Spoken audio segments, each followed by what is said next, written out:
No one understood the Korean client until the cleaner spoke fluently and received an invitation. Mrs. Sun-hee entered the Valley Tavern restaurant like a whirlwind of despair. Her words in Korean poured out in a torrent, interspersed with sobs that none of the staff could understand.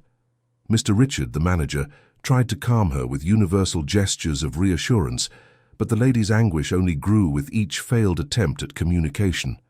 It was then that Ashley, the young cleaner who was discreetly wiping the tables in the back, heard the familiar voice of her childhood echoing through the establishment's walls.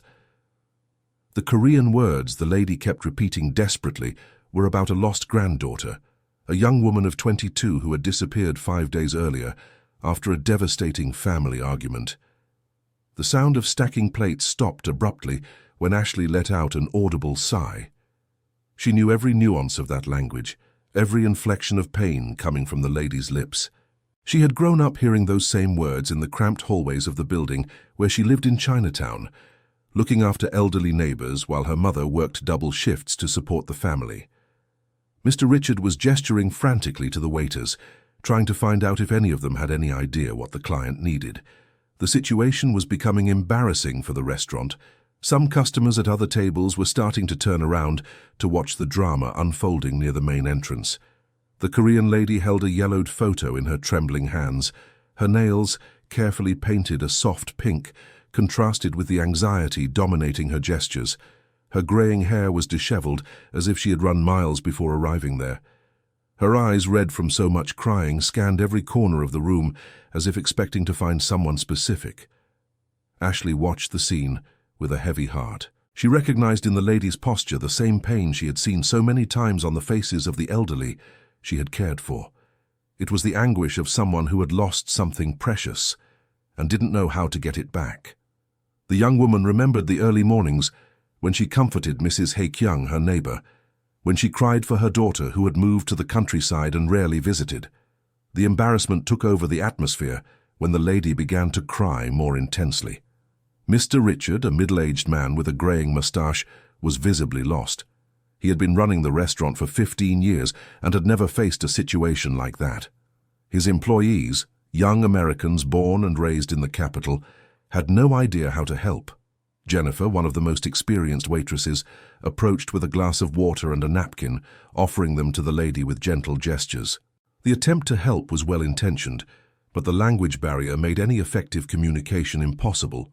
The frustration was palpable on every face present. It was then that Ashley made a decision that would change not only that afternoon, but the course of several lives. She left the cleaning cloth on a nearby chair and walked slowly toward the group that had formed around the lady. Her steps were hesitant, burdened by years of insecurity about her humble origins and the skills she had acquired out of necessity. When she got close enough, Ashley took a deep breath and whispered in perfect Korean, "Sorry to intrude, ma'am, but can I help you? I understand you're looking for someone very important." The silence that followed was deafening. Mrs. Sun-hee stopped crying instantly, as if she had heard a voice from heaven. Her eyes, still wet with tears, met Ashley's with a mix of surprise and relief that was impossible to describe. It was as if, after days navigating an ocean of misunderstanding, she had finally found a safe island. Mr. Richard was left speechless. In 3 years working at the restaurant, Ashley had never mentioned she spoke another language. To him, she was just a dedicated young woman who did her cleaning work efficiently and punctually. Now, watching her converse fluently with the customer, he realized he had completely underestimated his most unassuming employee. The other employees also showed astonishment. Ashley had always been the quietest on the team, the one who arrived early, did her work without complaining, and left without engaging in lengthy conversations. No one imagined that behind that shyness hid such a valuable ability. Mrs. Sun-hee grasped Ashley's hands tightly, as if she were a lifeline. Words began to pour from her lips in a desperate stream of information. She told of Hye-jin, her 22-year-old granddaughter, who had left home after a terrible argument last Monday. The young woman had taken only an old backpack and promised never to return. Ashley translated simultaneously for Mr. Richard and the other employees, keeping her voice calm despite the emotion that showed in her words. The story that emerged was one of a family fragmented by a lack of mutual understanding, where love had been lost amid cultural and generational barriers. The granddaughter had accused her grandmother of trying to control her too much, of not accepting her life choices, and of living trapped in traditions that made no sense in the United States. Mrs. Sun-hee, in turn, had tried to protect the girl from the dangers she saw in modern society, but her attempts were interpreted as oppression and lack of trust. Dear listener, if you're enjoying the story, please take a moment to like and especially subscribe to the channel. It really helps us who are just starting out. Now, continuing, the argument had started when Hee-jin announced she intended to move to an apartment in the city center with friends whom her grandmother considered a bad influence.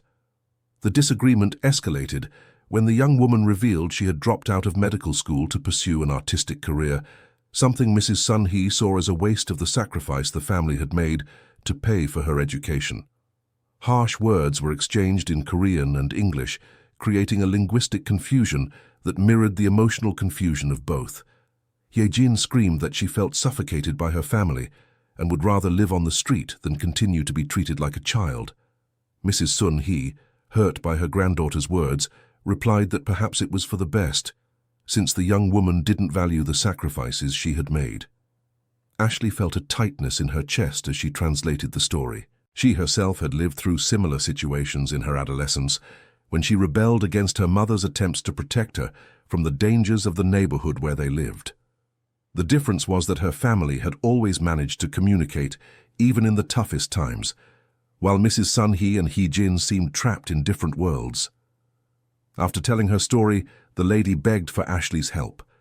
She explained that she had searched hospitals, police stations, and shelters without finding any trace of her granddaughter. Hee-jin wasn't answering her phone, had blocked all family members on social media, and seemed to have completely disappeared from the city. The desperation in the lady's voice was palpable when she confessed she hadn't been able to sleep or eat since her granddaughter left home. Mr. Richard, moved by the situation, offered to release Ashley from her duties for the rest of the day so she could help the lady. He realized he was facing a unique situation where his most humble employee could make a difference in the life of a clearly distressed customer. The proposal was accepted with gratitude by Mrs. Sun-hee, who insisted on financially compensating both the restaurant and Ashley for the time dedicated. Ashley hesitated before accepting the offer. Your mother, Patricia, had been hospitalized for 2 weeks with pneumonia, and every penny she earned went toward the necessary medications and medical care. The opportunity to earn extra money was tempting, but she feared getting involved in a situation that might be more complicated than it appeared. Mrs. Sun-hee's insistence was touching. She explained that she had searched the entire city for someone who could help her communicate properly with people. In the places she had been, attempts at communication were frustrated by the language barrier, leaving her even more desperate and isolated in her search. When she finally agreed to help, Ashley had no idea she was about to embark on a journey that would reveal deep secrets about families, sacrifice, and the strength of human communication. Mrs. Sun-hee had a specific plan. They would visit places where Hee-jin used to go, hoping to find clues about her current whereabouts. The first destination was a small cafe on Mott Street, in the heart of the Chinatown neighborhood. Mrs. Sun-hee knew the place because Hee-jin always talked about the studying she did there, taking advantage of the quiet environment to concentrate. During the bus ride, the lady shared more details about her granddaughter, revealing aspects of the young woman's personality that helped Ashley better understand the situation. Hee-jin was a sensitive young woman, passionate about visual arts since she was a child. She had inherited her artistic talent from her maternal grandfather, who had been a painter in Korea before immigrating to the United States in the 80s. However, the family saw art as a hobby, not as a viable profession, especially considering the financial sacrifices they had made to ensure a quality education for the young woman. The conflict between vocation and family expectations had intensified over the last few months. Hee-jin felt torn between the desire to honor her family's investments and the need to follow her passion. Mrs. Sun-hee, in turn, feared that her granddaughter was making an impulsive decision that could jeopardize her financial and professional future. At the cafe, the owner, Mr. Robert, a Brazilian of Japanese descent, immediately recognized the description of Hee-jin. He said that the young woman had worked part-time as a kitchen helper for a few weeks, but disappeared abruptly without giving any explanation or collecting her last paycheck. This information made Mrs. Sun-hee even more worried. Ashley noticed that the lady seemed to know the cafe well, despite claiming she had never been there before. She observed every detail of the environment with familiarity, as if revisiting a place full of memories. When questioned about this, Mrs. Sun-hee changed the subject, focusing only on the search for her granddaughter. Mr. Robert mentioned that Hee-jin seemed worried during her last days of work. She received frequent phone calls that left her visibly upset, and she was seen crying in the establishment's bathroom several times. When he offered help, the young woman thanked him, but insisted that she could solve her problems on her own. The information about the phone calls intrigued Ashley. She asked Mrs. Sun-hee if she knew who might be contacting Hee-jin so persistently. The answer revealed another complicated aspect of the situation. The young woman had been romantically involved with a guy the family did not approve of, someone older who worked in an area that Mrs. Sun-hee considered unstable and without a future.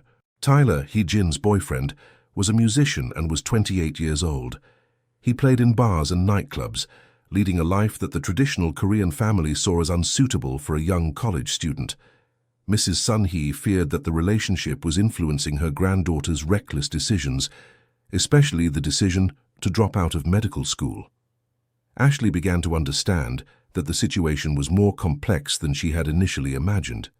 It wasn't just about a rebellious young woman, but someone trying to balance family expectations, a romantic relationship, and personal dreams at an age where all these pressures intensify. She herself had faced similar dilemmas, though under different circumstances. The second stop was a laundromat in the Lower East Side neighborhood, where Hee-jin used to wash her clothes when she was in a hurry.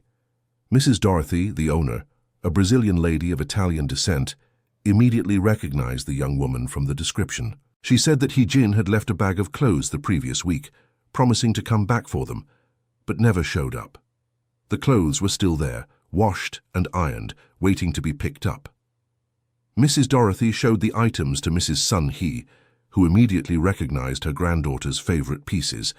Seeing those abandoned clothes triggered a new wave of tears in the elderly woman, who began to imagine increasingly dark scenarios about what might have happened to Hee-jin. Ashley tried to comfort her, explaining that young people often act impulsively but eventually find solutions to their problems. She shared some personal experiences about how she had overcome difficult periods in her own youth, always managing to find support when she needed it most. Mrs. Dorothy added concerning information. Hee-jin had arrived at the laundromat, visibly agitated, speaking on the phone in a language she couldn't identify. The young woman seemed to be arguing with someone, alternating between pleas and protests. When she finished the call, she asked the owner if she knew any place where she could stay temporarily, without giving further details about her situation. The revelation about Hee-jin looking for temporary shelter intensified Mrs. Sun-hee's concerns. She began to question whether she had been too strict with her granddaughter, if her attempts at protection had turned into emotional imprisonment. Tears welled up again when she confessed to Ashley that she might be to blame for the young woman's disappearance. Ashley realized she needed to carefully balance her role as translator and emotional mediator. Mrs. Sun-hee was carrying enormous guilt, but also showed genuine love for her granddaughter. The situation required sensitivity to not further fuel the elderly woman's feelings of guilt, while remaining realistic about possible scenarios. During the journey to the next location, Mrs. Sun-hee shared more details about her own history. She had immigrated to the United States at 25, leaving behind not only her native country, but also personal dreams and ambitions. She married a man she barely knew, in an arrangement made by the families, and dedicated her entire life to building a stable foundation for future generations. The sacrifice had been enormous. Mrs. Sun-hee learned English working in sewing factories, where the hours were long and the pay insufficient. She and her husband saved every penny for decades to buy a small house in the Chinatown neighborhood and ensure quality education for their children. When she lost her husband in a work accident, she alone took on the responsibility of raising Hee-jin, who was only 12 at the time. Mrs. Sun-hee's personal story deeply touched Ashley, who recognized in her the same fighting spirit she saw in her own mother. Both were women who had faced enormous adversity to provide better opportunities for the next generations. The difference was that Ashley had always been able to maintain open communication with her family, even during the most difficult times. The third destination was a community center in Queens, where Hyejin had registered as a volunteer in an art therapy project for underprivileged children. The project coordinator, Professor Linda, a woman in her 50s with curly hair and colorful glasses, remembered the young Korean woman who had shown both talent and passion for social work. Hyejin had participated in the project for only 2 weeks, but her impact was significant. The children loved her painting classes, and she was able to communicate with them in a special way, using art as a universal language. Professor Linda noticed that the young woman seemed to be going through a difficult period in her personal life, but the volunteer work gave her moments of genuine joy. This information revealed an aspect of Hyejin that Mrs. Sun-hee was unaware of. The elderly woman knew her granddaughter liked art, but she had no idea she had such an altruistic side dedicated to the well-being of others. Discovering this aspect of the young woman's personality provoked conflicting feelings in the grandmother, who felt both proud and guilty for not knowing her own granddaughter better. Professor Linda mentioned that Hyejin had stopped showing up abruptly, right around the time she disappeared from home. The young woman had mentioned family problems during their last conversation, explaining that she felt misunderstood and pressured to make decisions that didn't align with her personal values. She talked about the conflict between honoring family expectations and following her own dreams. During the conversation with the professor, Ashley noticed how Hyejin had found in volunteer work a way to express her true personality. Art therapy represented exactly the combination of her artistic passions and her desire to make a difference in people's lives. It was the kind of activity that could have served as a bridge for dialogue between her and her family, if there had been proper communication. Professor Linda offered a different perspective on the situation. She explained that many young people go through periods of questioning their place in the world, especially when growing up in families with strong cultural backgrounds.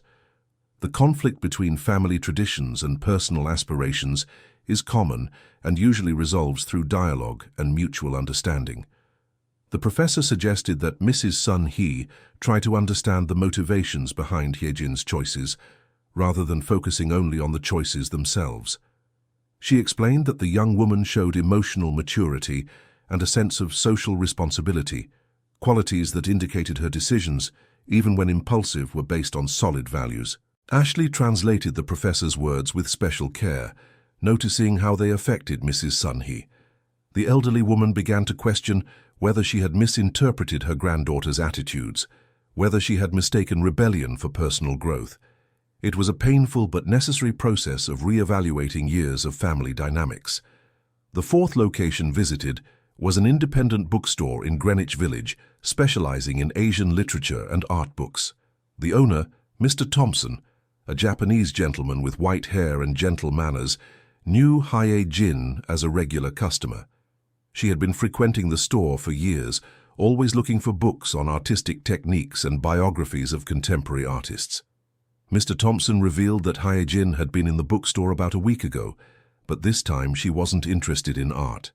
She was looking for books on financial independence, entrepreneurship, and how to balance personal passions with economic stability. The change in interest intrigued the owner, who offered advice based on his own experience as a businessman. The young woman had confided in the bookseller that she was going through a moment of difficult decisions about her future. She talked about family pressure to pursue a traditional career and her desire to find a way to make a living from art without disappointing the people she loved. Mr. Thompson had suggested that she speak openly with the family about her financial concerns and try to find a middle ground. Mrs. Sun-hee was surprised to learn that Hyejin was worried about disappointing the family. During the discussion that preceded the disappearance, the young woman had given the impression that she didn't care about her relatives' opinions. Discovering that Hyejin was also suffering from the conflict brought a new dimension to understanding the situation. Mr. Thompson added that Jin had bought a book on financial management for artists and another on how to create sustainable social businesses. The choice of books suggested she was trying to find a practical way to reconcile her artistic aspirations with financial responsibility, contradicting the idea that she was an irresponsible and dreamy young woman. The information generated conflicting feelings in Mrs. Sun Hee.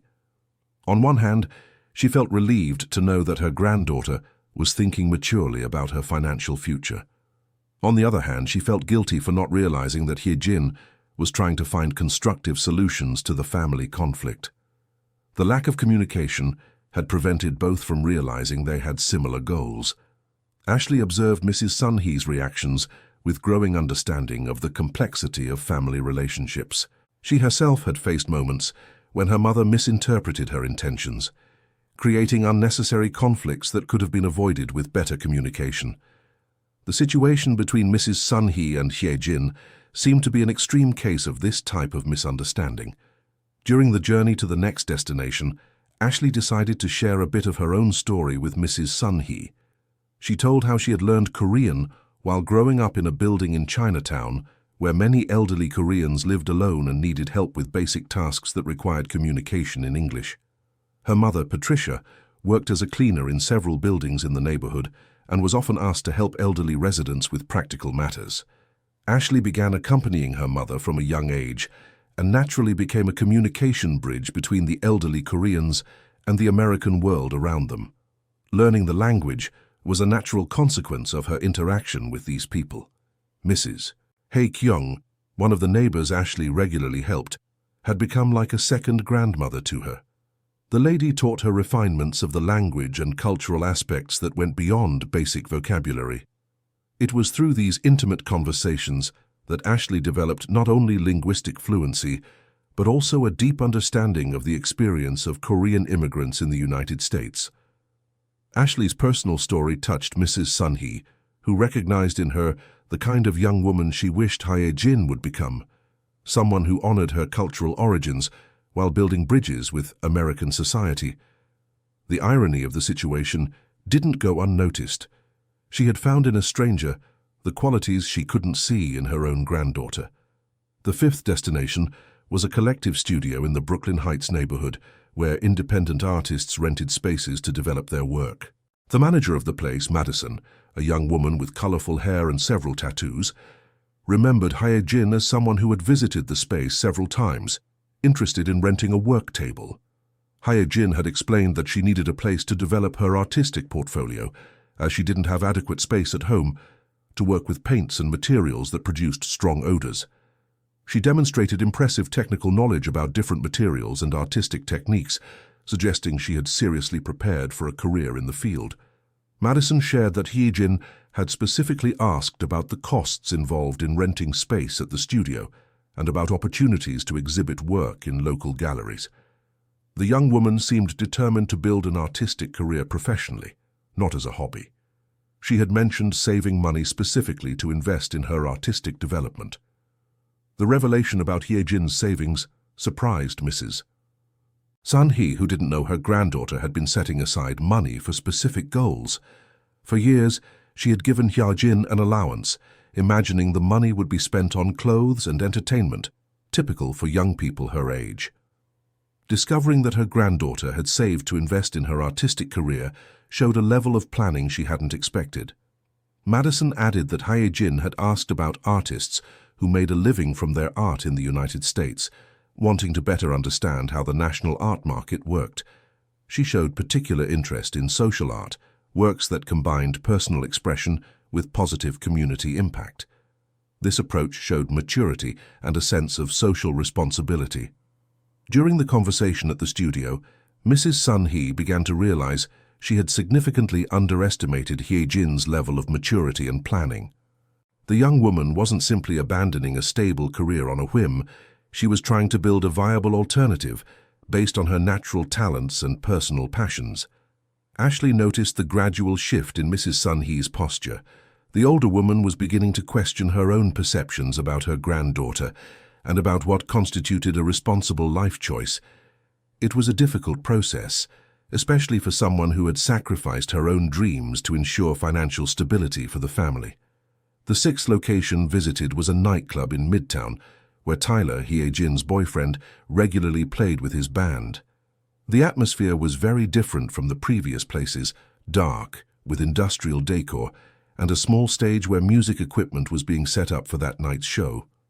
Dear listener, if you're enjoying the story, please take a moment to like and especially subscribe to the channel. It really helps us who are just starting out. Now continuing. The establishment's owner, Brandon, a man in his 40s with tattooed arms and a relaxed manner, knew Tyler well and had met Hye-jin a few times when she accompanied her boyfriend to rehearsals. He described the young woman as polite and respectful, very different from the stereotype many people had about nightclub patrons. Brandon shared that Hye-jin often stayed by the side of the stage, drawing the musicians while they rehearsed. She had created a series of portraits of different bands that performed at the venue, and some of the drawings were displayed on the establishment's walls. The artistic quality of the work had impressed both patrons and the artists portrayed themselves. Mrs. Sun-hee asked to see Hye-jin's drawings that were on display. When Brandon showed them to her, she was moved to recognize her granddaughter's exceptional talent. The portraits captured not only the musicians' physical appearance, but also the energy and passion they showed during performances. It was high-quality art, not just the doodles of a bored young woman. Brandon revealed that several customers had inquired about the possibility of commissioning similar portraits, willing to pay well for the work. Hye-jin had shown interest in the proposal, seeing it as an opportunity to earn money doing something she loved. However, she had mentioned needing to resolve family matters before committing to regular work. The information about the commercial interest in Hye-jin's work opened Mrs. Sun-hee's eyes to possibilities she had never considered. Her granddaughter's art wasn't just a personal passion, it had real commercial potential. For the first time, she began to glimpse how an artistic career could be financially viable. Brandon also talked about Tyler's personality, describing him as a responsible young man dedicated to music. Contrary to what many people thought about nightclub musicians, Tyler didn't drink, didn't use drugs, and treated his music career as serious work. He gave private guitar lessons during the day and performed at night, maintaining a disciplined routine. The description of Tyler surprised Mrs. Sun-hee, who had formed a negative opinion of him based solely on prejudices about his profession. Brandon explained that the young musician had grown up in a middle-class family and had consciously chosen music, not due to a lack of other options. He had a college degree in music education and clear plans for his career. Brandon mentioned that Tyler was worried about Hye-jin's disappearance. The musician had been to the establishments she frequented, asking if anyone had seen his girlfriend. He seemed genuinely distressed and had mentioned that Hye-jin was going through serious family problems that were causing her great distress. The information about Tyler's concern brought a new perspective to Mrs. Sun-hee. If the young man was actively looking for Hye-jin, it suggested he didn't know where she was, contradicting the suspicion that they might be together somewhere. The discovery eliminated one of the scenarios the lady had considered. Brandon offered Tyler's phone number, explaining that the musician had asked to be notified if anyone was looking for information about Hye-jin. The offer created a dilemma for Mrs. Sun-hee, who feared confronting her granddaughter's boyfriend, but also recognized he might have valuable information about the young woman's whereabouts. Ashley suggested they contact Tyler, explaining he could be an important source of information about Hye-jin's emotional state before the disappearance. She argued that, regardless of personal feelings about the relationship, the young man might have insights into the girl's worries and plans. During the trip to their next destination, Mrs. Sun-hee called Tyler. The conversation, mediated by Ashley, was tense at first, but gradually became more collaborative as both realized they had the same goal: to find Hye-jin and ensure she was safe. Tyler revealed important information about Hye-jin's emotional state in the weeks leading up to her disappearance. The young woman had been increasingly distressed by the family conflict, feeling torn between her love for her family and the need to follow her own path. She had cried several times during meetings with her boyfriend, expressing feelings of guilt and confusion. The musician said that Hye-jin had mentioned the possibility of taking some time for herself, perhaps traveling somewhere where she could think clearly about her future. She had saved money specifically for this possibility, planning to spend a few weeks in a smaller town, away from family and social pressures. The information about a possible trip brought both relief and worry to Mrs. Sun Hee. On one hand, it suggested Hyejin had planned her departure and wasn't in immediate danger. On the other hand, it indicated the young woman could be anywhere in the country, making the search much more complicated.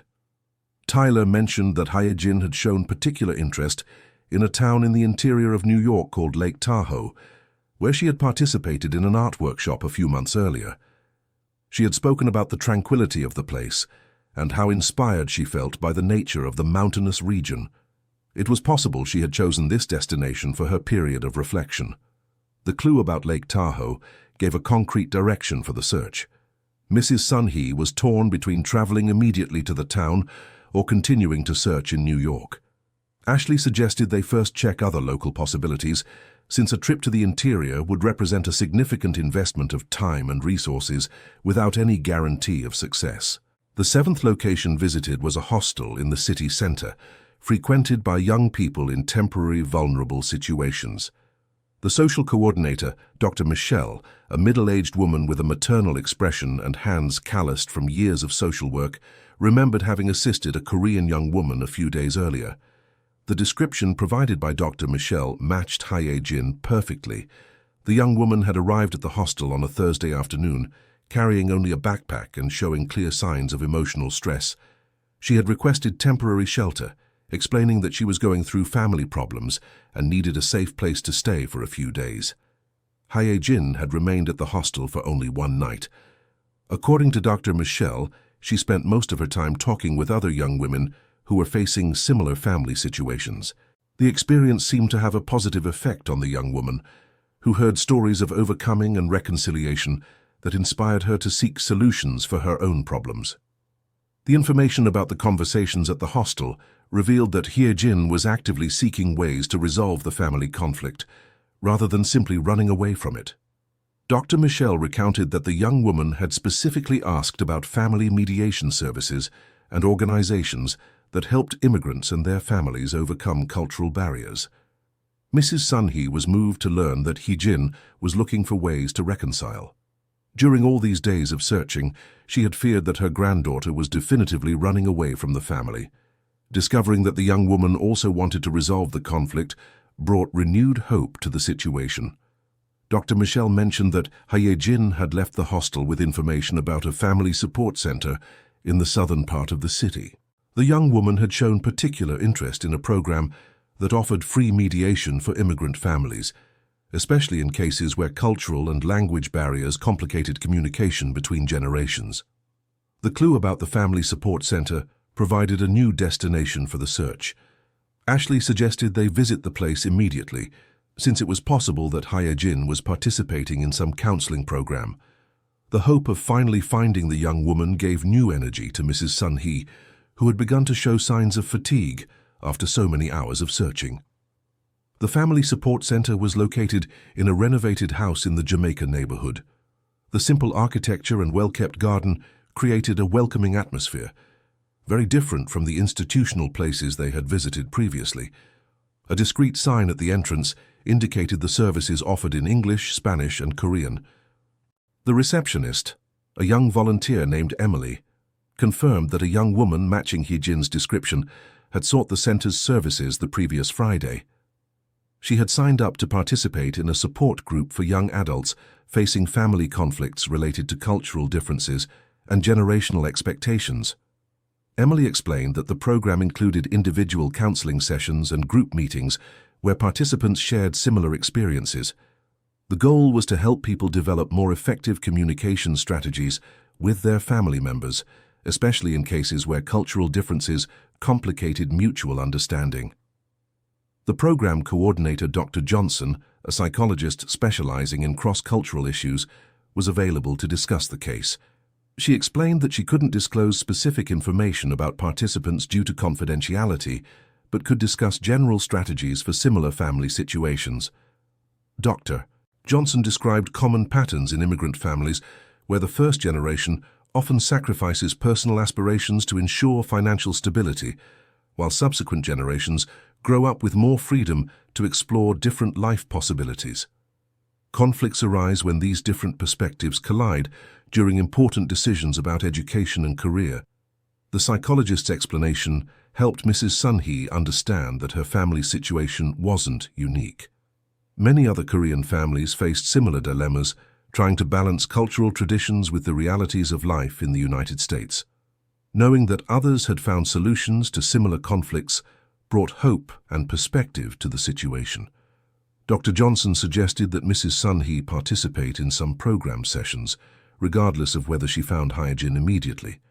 The family mediation process could provide valuable tools to improve communication between them when they finally reunited. The proposal was received with interest, although the priority remained finding the granddaughter. Ashley observed how the visit to the center was affecting Mrs. Sun-hee positively. The elderly woman was beginning to see the situation from a broader perspective, understanding that family conflicts could be resolved with proper support and mutual effort. It was an important shift in mindset that could facilitate the eventual reconciliation with Hyejin. Dr. Johnson mentioned that the center regularly organized workshops on intercultural communication, specifically designed for families where younger members were questioning traditional expectations. These events often resulted in better mutual understanding and stronger family relationships. The psychologist offered her mediation services if Mrs. Sun-hee managed to locate Hyejin, and both were willing to participate in joint counseling sessions. She explained that many conflicts that seemed irreconcilable could actually be resolved when both parties had the opportunity to express their feelings in a neutral and structured environment. As they left the center, Mrs. Sun-hee expressed gratitude for discovering that specialized resources existed for situations like hers. She had felt isolated in her problem, not knowing where to seek help beyond the frustrated attempts at direct communication with her granddaughter. Learning about other possibilities gave her renewed hope. The eighth destination was an art gallery in the Park Slope neighborhood, where cultural events focused on contemporary art regularly took place. The gallery curator, Professor William, an elegant man in his 60s with well-groomed white hair, immediately recognized Hyejin from the description provided. The young woman had participated in a collective exhibition of young artists the week before her disappearance. Her work, a series of paintings exploring themes of cultural identity and belonging, had drawn attention from both the public and other participating artists. Professor William described the works as technically competent and emotionally profound. Hyejin had sold 2 of her paintings during the exhibition, demonstrating there was real demand for her artistic work. The buyers were local collectors who appreciated contemporary art with multicultural themes. The commercial success had greatly cheered the young woman, who saw the experience as validation of her artistic aspirations. Mrs. Sun-hee was moved to learn about Hyejin's artistic success. She had never seen her granddaughter's paintings in a professional context and didn't understand that the young woman's talent had real commercial potential. Seeing the works displayed alongside pieces by other recognized artists gave her a new perspective on her granddaughter's aspirations. Professor William commented that Hyejin had demonstrated impressive knowledge of art history and contemporary techniques. She had intelligently conversed with other artists about stylistic influences and trends in the American art market. Her professional approach had impressed people who initially saw her only as a young amateur. The young woman had specifically asked about artist residency opportunities and professional development programs for emerging artists. Professor William had provided information about public grants and private programs that could support her career development. Hyejin showed particular interest in programs that combined artistic development with social impact. The curator mentioned that Hyejin had spoken about her family conflicts during the exhibition reception. She explained she was trying to find ways to reconcile her artistic passions with her family's expectations of financial stability. Other artists present shared similar experiences, offering advice on how to navigate these pressures. The information gathered at the gallery reinforced Hyejin's image as a talented and determined young woman, not as a rebellious teenager acting on impulse. Professor William had been impressed with her maturity and seriousness about her artistic career. He had offered informal mentorship and connections in the New York art world. Mrs. Sunhee began to understand that she had significantly underestimated Hyejin's talent and professional potential. The young woman wasn't just following a romantic dream. She was building a career based on real talent and careful planning. The discovery fundamentally changed her perception of her granddaughter's choices. Professor William offered to show photos of Hyejin's paintings that had been exhibited. The images revealed sophisticated works exploring the experience of young descendants of immigrants, capturing the complexities of living between two cultures. The technical quality and emotional depth of the paintings were undeniable. Seeing Hyejin's artistic work provoked an intense emotional reaction in Mrs. Sunhee. The paintings expressed exactly the feelings the young woman had tried to communicate during family discussions, but which got lost in linguistic and generational barriers.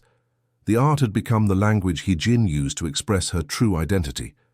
The 9th location visited was a university bookstore near Columbia University, where Hyejin had been seen consulting books about cultural management and social entrepreneurship. The bookstore employee, Rebecca, a graduate student working part-time, remembered the Korean young woman who had spent several hours researching alternative careers in the cultural field. Hyejin had specifically asked about extension courses and specializations that could complement her artistic training with knowledge about management and financial sustainability. She showed interest in learning how to transform artistic projects into viable social enterprises, combining cultural impact with economic responsibility.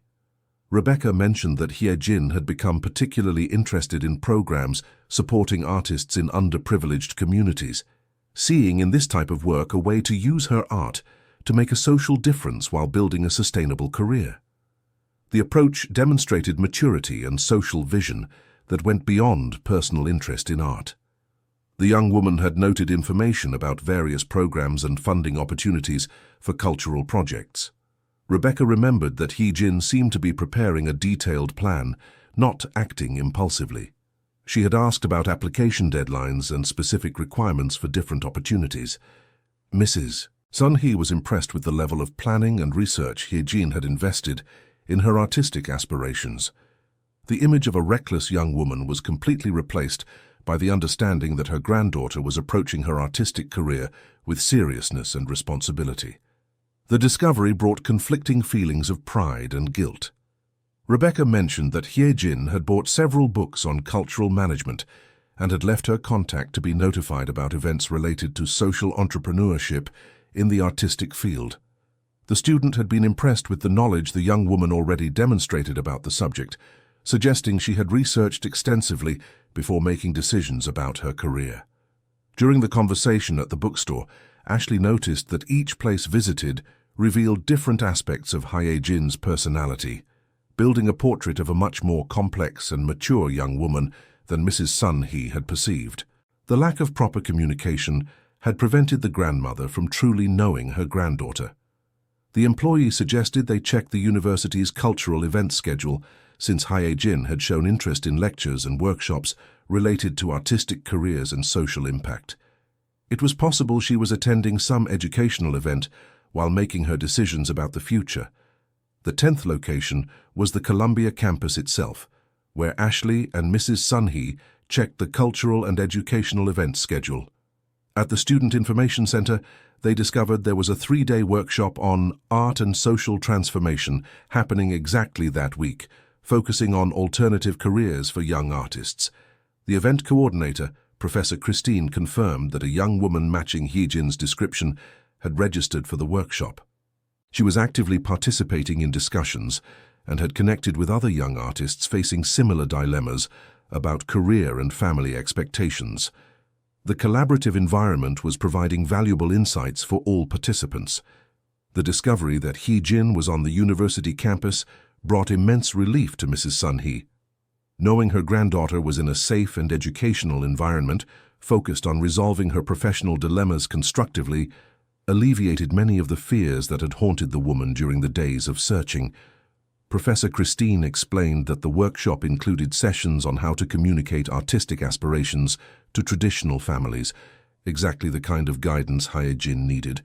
The program offered practical strategies for young people who wanted to pursue unconventional careers without completely breaking with their families. The professor mentioned that Hyejin had stood out during discussions, sharing her own experience with cultural and family conflicts. Other participants had identified with her story, creating a supportive environment that was proving very beneficial for everyone involved. When they found out that Hyejin was on campus, Mrs. Sunhee and Ashley headed to the auditorium where the workshop was taking place. The afternoon session was about to begin, and they arrived just as participants were returning from their lunch break. Hyejin was chatting animatedly with other young artists when she spotted Mrs. Sunhee standing at the entrance of the auditorium. The surprised expression on her face was followed by a mix of complex emotions. Relief, apprehension, guilt and love alternated in her eyes as she processed her grandmother's unexpected presence. The reunion moment was charged with emotional tension. Hyejin approached slowly, clearly torn between the joy of seeing her grandmother and the anxiety about how she would be received after days of absence without communication.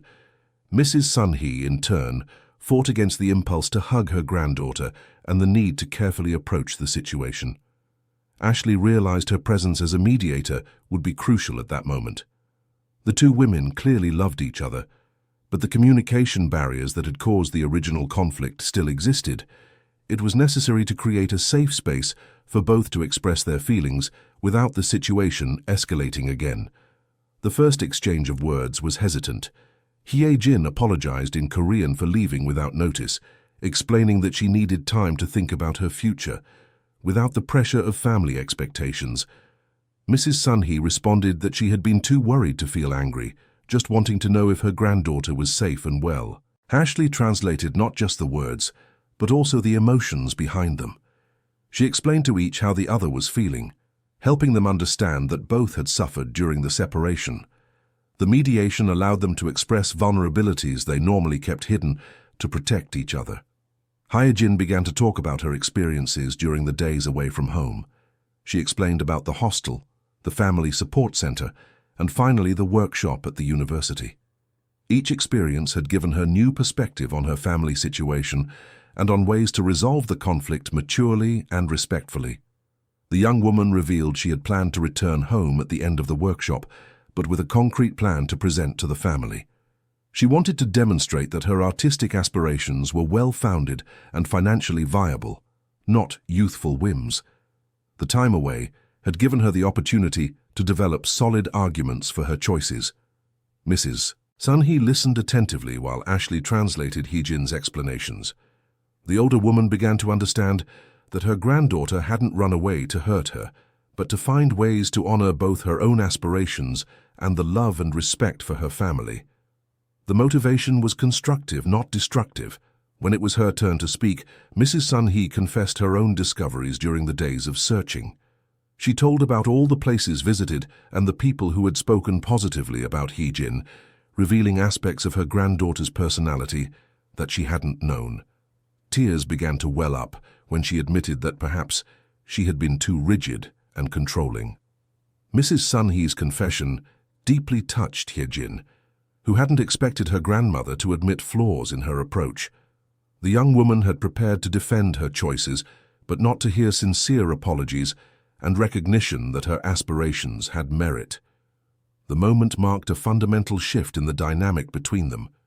Ashley suggested they continue the conversation in a more private location, away from the other workshop participants who were watching the family reunion with respectful curiosity.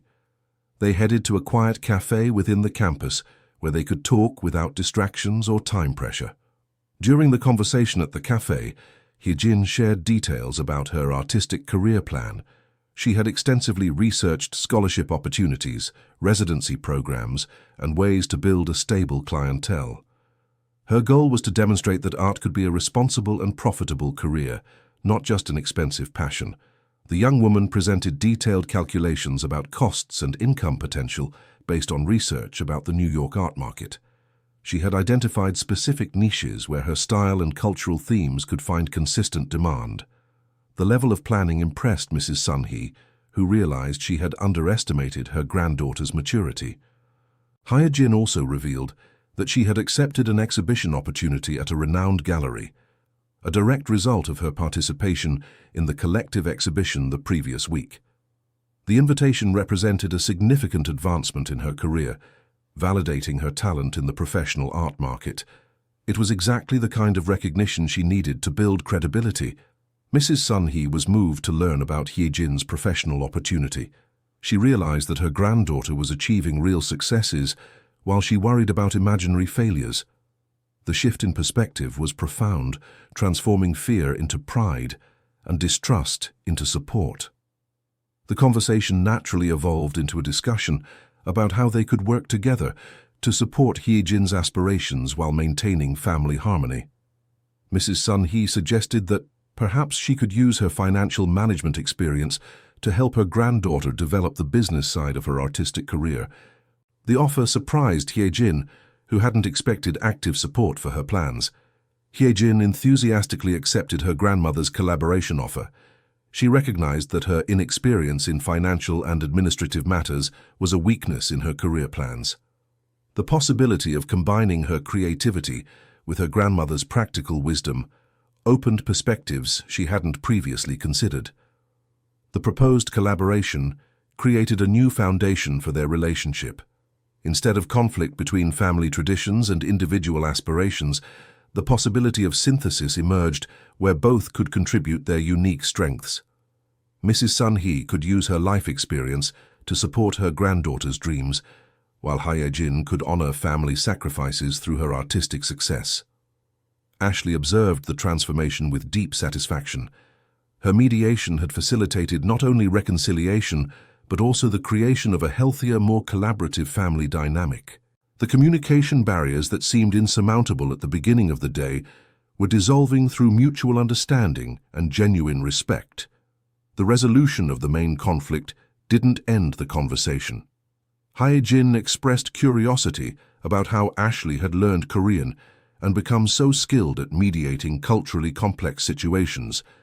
The young woman realized that the housemaid possessed valuable skills that went beyond basic translation. Ashley shared her personal story in more detail, explaining how she had developed her linguistic and cultural skills through years of caring for elderly neighbors in the Korean community. She described how these experiences had given her deep understanding of the challenges faced by immigrant families in the United States. Hyejin was impressed by Ashley's experience and suggested she consider using her skills more professionally. The young artist realized that many other families likely faced similar challenges and could benefit from the cultural mediation services Ashley had demonstrated so effectively. Mrs. Sun Hee enthusiastically agreed with Hyejin's suggestion. She had been deeply impressed by Ashley's ability to foster understanding among people from different cultural backgrounds. The woman began envisioning ways to support the professional development of the young woman who had reunited her family. The conversation naturally evolved into a concrete proposal. Mrs. Sun Hee suggested that Ashley consider developing a professional cultural mediation service, specifically focused on Korean families in the United States. The woman offered initial financial support and community connections to help establish this type of social business. Ashley was surprised and touched by the proposal. She had never considered that her informal skills could be transformed into a professional career. The possibility of helping other families while building a better life for herself and her mother was both appealing and meaningful at the same time. Hyejin offered to contribute to the proposal through her artistic skills, suggesting they could develop visual educational materials to facilitate intercultural communication. The collaboration among the three women began taking shape as a project that could benefit the entire local Korean community. The joint work proposal created excitement in all three women. They began discussing practical details about how to implement a cultural support center that would combine family mediation, intercultural education, and artistic expression.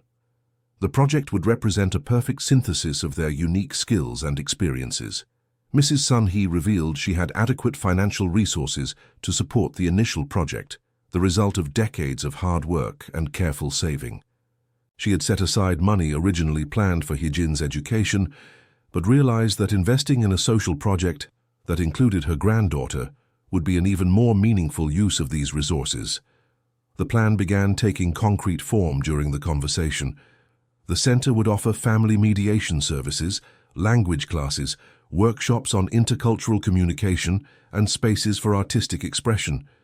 It would be a place where immigrant families could find support to navigate the challenges of living between two cultures.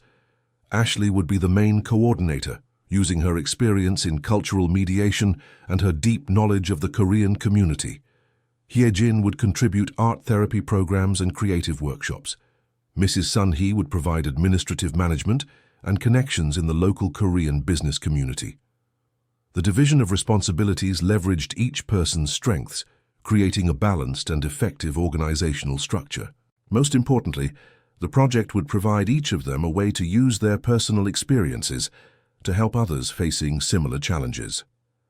The center would be established in the Chinatown neighborhood, taking advantage of the concentration of Korean families in the area.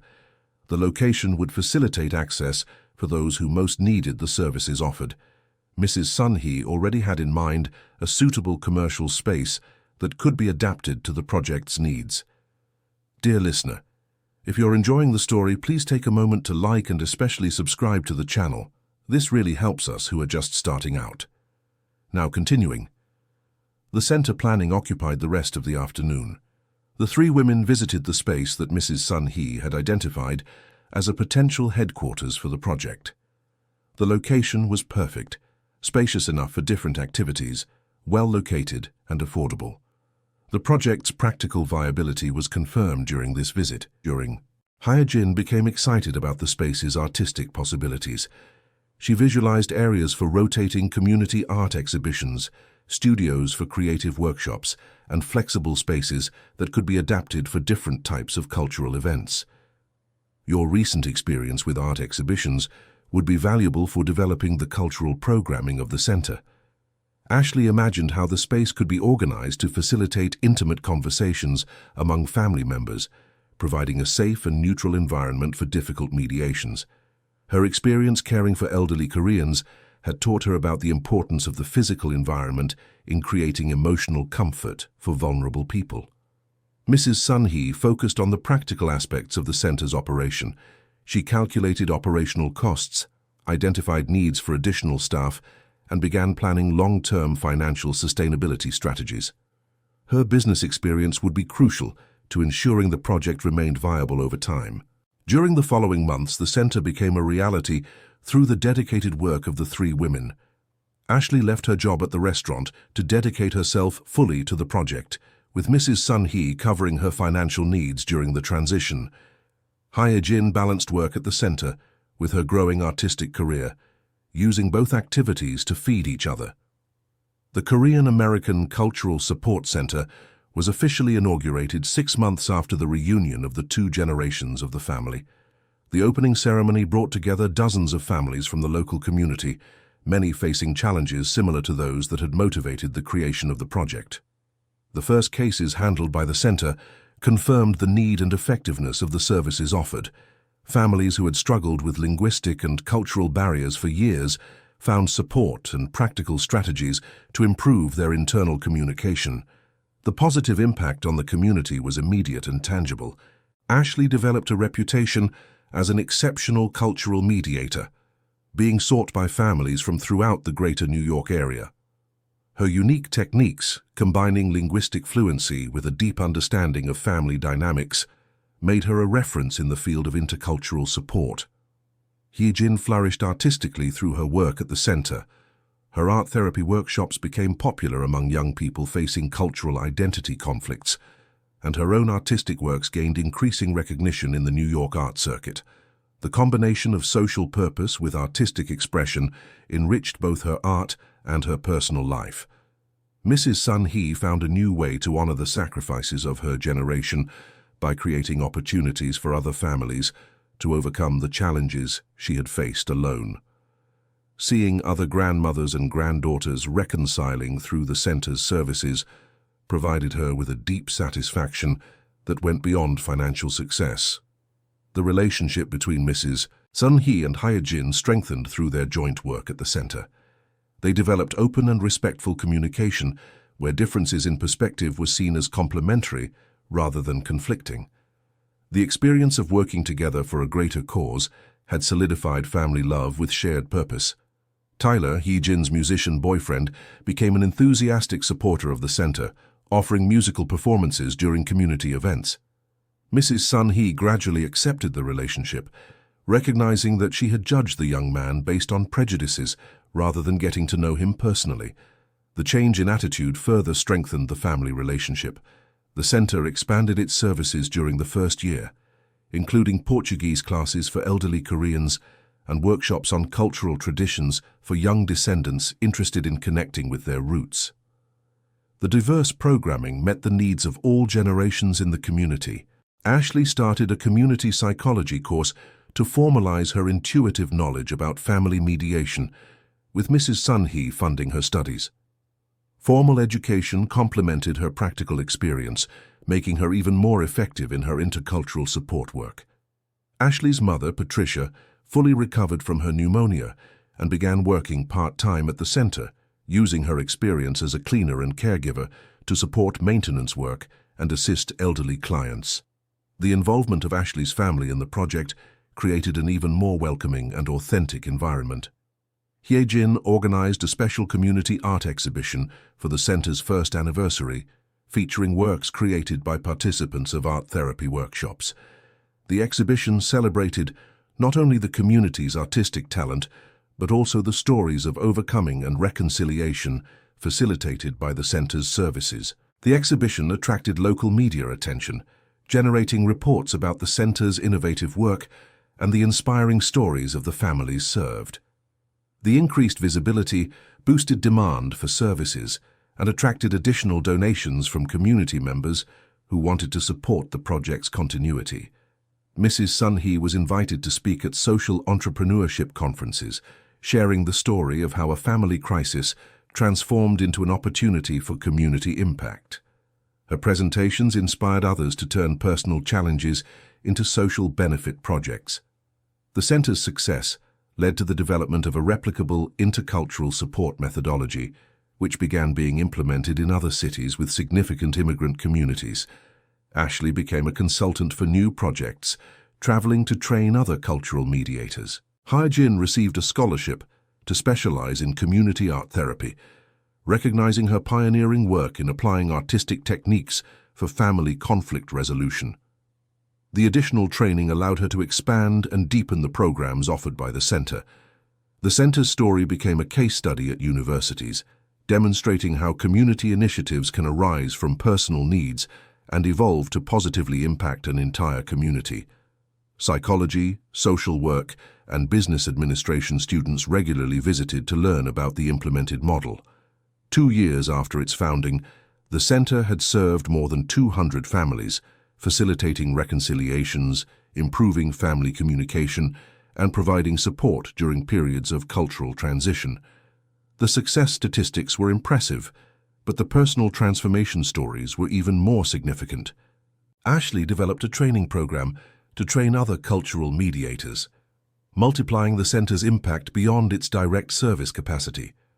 The program attracted participants from diverse immigrant communities, adapting the developed techniques for different cultural contexts. Mrs. Sun-hee established a scholarship fund to support young people from immigrant families who wanted to pursue non-traditional careers, honoring Hee-jin's struggle and providing opportunities for other young people to pursue their dreams with adequate family support. Hee-jin began working on a book about art as a tool for intercultural communication, documenting the techniques and philosophies developed through her work at the center. The book would be illustrated with works created by workshop participants, celebrating both the methodology and individual stories of overcoming. The center received official recognition from the New York City government as a project of public utility, ensuring government support for its continuity and expansion. The recognition validated the importance of the work performed and provided additional resources to expand the services offered. The working relationship among the 3 women evolved into a deep friendship based on mutual respect and shared purpose.